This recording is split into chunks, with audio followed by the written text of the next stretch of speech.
Story start होती है वहीं से जहाँ कल ख़त्म हुई थी, जहाँ हम देखते हैं कि शिन्यू को फूल वाले ने चाकू मार दिया होता है। देन शिन्यू उससे बोलता है कि अगर अब तुम हंगजो के पास जाते हो तो तुम पकड़े जाओगे, क्योंकि मैंने पुलिस वाले को बुला दिया है। ये सुनकर फूल वाला वहाँ से भाग जाता है। देन कुछ टाइम बाद हंगजो शिन्यू को ढूंढते हुए सीढ़ियों के पास आती है और वो हंगजो को देख के डर जाती है। देन कुछ टाइम बाद शिन्यू को हॉस्पिटल लेके जाया जाता है, जहाँ शिन्यू की हार्ट बीट्स रुक जाती हैं। शिन्यू अपनी पास्ट लाइफ में चला जाता है, जहाँ शिन्यू देखता है कि वो किंग के साथ बैठा हुआ है। किंग उसे बोलते हैं कि अब उसे शादी कर लेनी चाहिए। उसने जो उससे 1 साल का वक्त मांगा था वो अब ख़त्म हो चुका है। बट शिन्यू शादी करने से मना कर देता है, क्योंकि उसे हॉन्गजो से शादी करनी होती है। किंग उसे बोलते हैं कि उसकी शादी उस शामन से नहीं हो सकती, क्योंकि अगर वो ऐसा करता है तो उसकी बहुत बदनामी होगी, और वो अगर मंत्री की बेटी को ज़्यादा इंतज़ार कराया, जिसकी वजह से अगर मंत्री गुस्सा हुए तो इसकी बहुत बड़ी कीमत उस शामन को चुकानी होगी। एंड देन नेक्स्ट सीन में हम देखते हैं जहाँ शिन्यू हॉन्गजो से मिलने फायरवर्क प्लेस पे आता है, और वो उससे बोलता है कि उन दोनों को कहीं दूर चले जाना चाहिए जहाँ उन्हें कोई ना जान सके।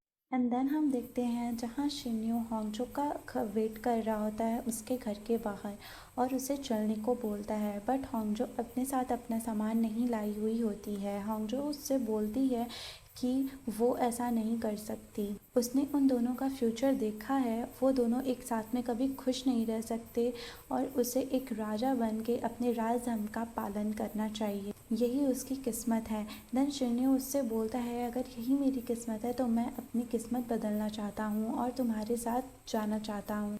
देन शिन्यू उससे पूछता है कि क्या वो उसे किसी और के साथ शादी करते हुए देख सकती है।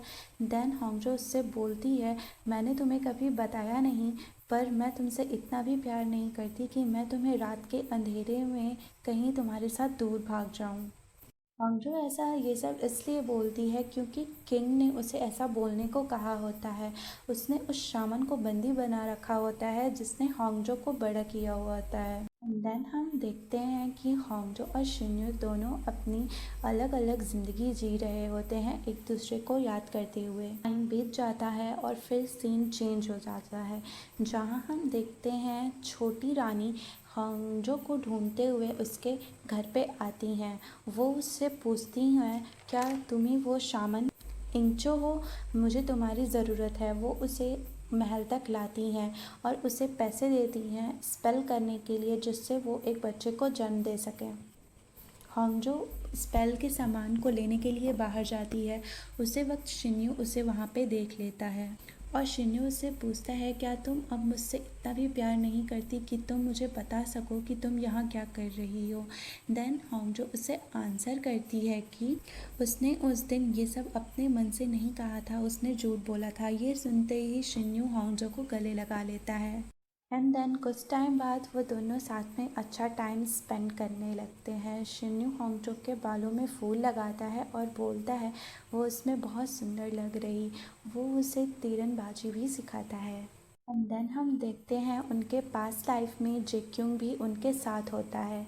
जेक्युंग शिन्यू को बता रहा होता है कि आजकल महल में एक खतरनाक तांत्रिक घूम रही है, बट शिन्यू उसकी बात को इग्नोर कर देता है और वो वहाँ से चला जाता है। एंड देन नेक्स्ट सीन में हम देखते हैं क्वीन एक बेबी बॉय को बर्थ देती है हॉन्गजो के स्पेल्स के वजह से।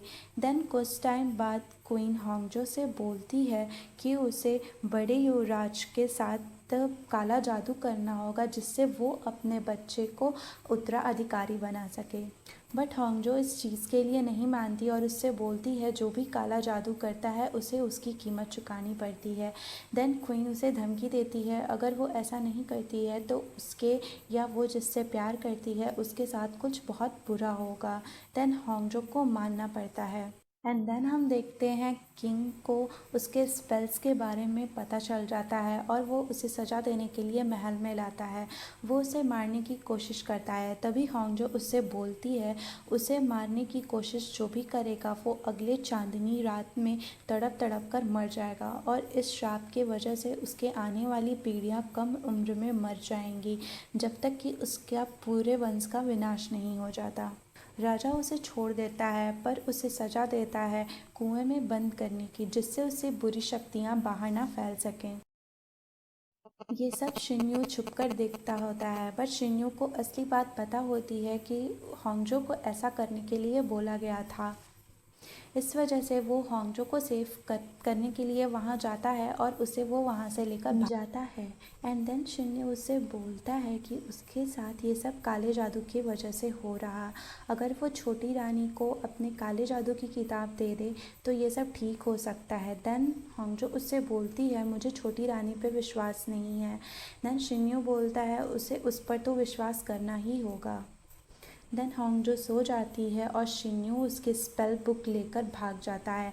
जब शिन्यू वहाँ से भाग रहा होता है तो जेक्योंग उस पर हमला कर देता है।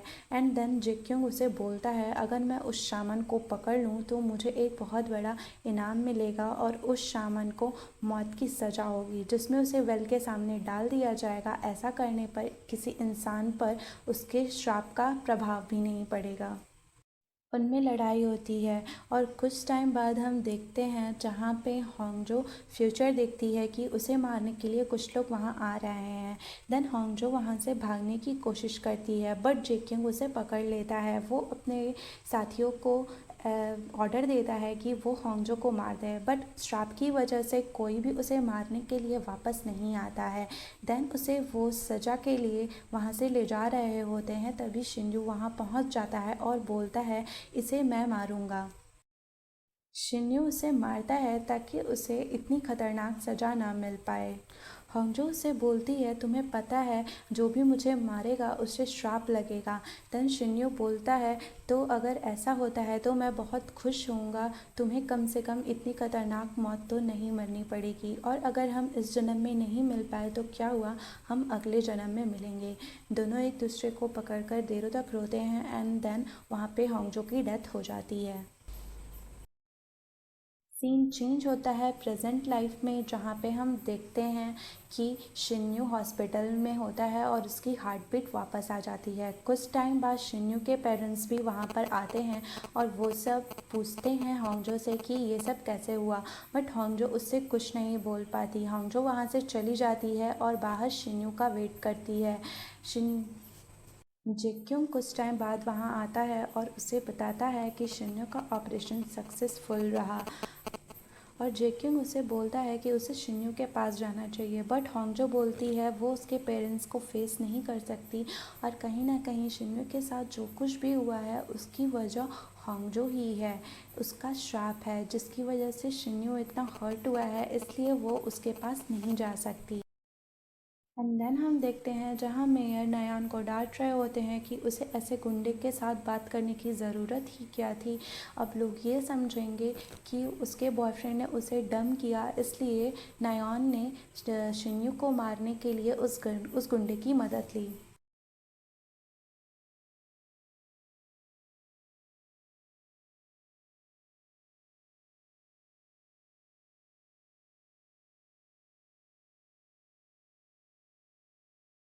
एंड देन हम देखते हैं होंगजो अपनी आंट के घर जाना चाहती है ताकि शिन्यू को उसकी वजह से प्रॉब्लम ना हो। शिन्यू कुछ टाइम बाद होश आता है एंड पूछता है होंगजो कहाँ है। तब किसी को पता नहीं होता कि होंगजो कहाँ है और शिन्यू के पेरेंट्स शिन्यू को डांटते हैं कि वो होंगजो के बारे में क्यों पूछ रहा जब होंगजो को उसकी फ़िक्र ही नहीं है। वो एक भी बार उसे देखने हॉस्पिटल में नहीं आई और वो कहीं चली गई है। शिन्यू होंगजो से बात करने की कोशिश करता है, वो डेली उससे कॉल करता है, मैसेजेस करता है। होंगजो अपनी आंट के घर बैठी हुई होती है और डेली वो जेक्युंग से पता करती रहती है कि हाँ शिन्यू कैसा है। शिन्यू एक दिन सिटी हॉल जाता है, तब जेक्यूंग होंगजो से बात कर रहा होता है। शिन्यू सुन लेता है और वो उससे पूछता है कि होंगजो कहाँ है। देन जेक्यूंग बोलता है कि वो उसे कैसे बता सके जब होंगजो ये सब कुछ उसे ही बचाने के लिए कर रही, बट जेक्यूंग उसे बता देता है। एंड देन शिन्यू होंगजो पर नज़र रखता है उसकी सेफ्टी के लिए। कुछ टाइम बाद होंगजो को उस फूल वाले का मैसेज आता है। वो उसे बोलता है अगर वो उससे मिलने नहीं आई तो वो शिन्यू के साथ कुछ बुरा करेगा। इस डर से होंगजो उससे मिलने वहाँ आती है, बट शिन्यू उसका पीछा करता रहता है और वो उसे पहले ही रोक लेता है। वो होंगजो को डांटता है और बोलता है उसे ऐसे अकेले नहीं आना चाहिए था उस फूल वाले के साथ मिलने के लिए। देन होंगजो उसे बोलती है उसे आना पड़ा ताकि उसके साथ कुछ बुरा ना हो, उसे उसकी फ़िक्र है। देन शिन्यू बोलता है उसे उसके साथ रहना है, वो उससे दूर नहीं रह सकता। देन हम जो बोलती है बट वो उसके साथ नहीं रह सकती, उसके साथ ऑलरेडी इतना सब कुछ बुरा हो चुका है उसके श्राप की वजह से। देन शिन्यू उसे बोलता है कि उसका जो भी श्राप था वो अब ख़त्म हो चुका है, क्योंकि जब वो हॉस्पिटल में था तब वो मर चुका था और उसने अपनी पास्ट लाइफ के बारे में पूरी स्टोरी जान ली है और वो अब एक दूसरे के साथ खुश रह सकते हैं। शिन्यू होंगजो को गले लगाता है। And then what next happened? Let's watch next episode.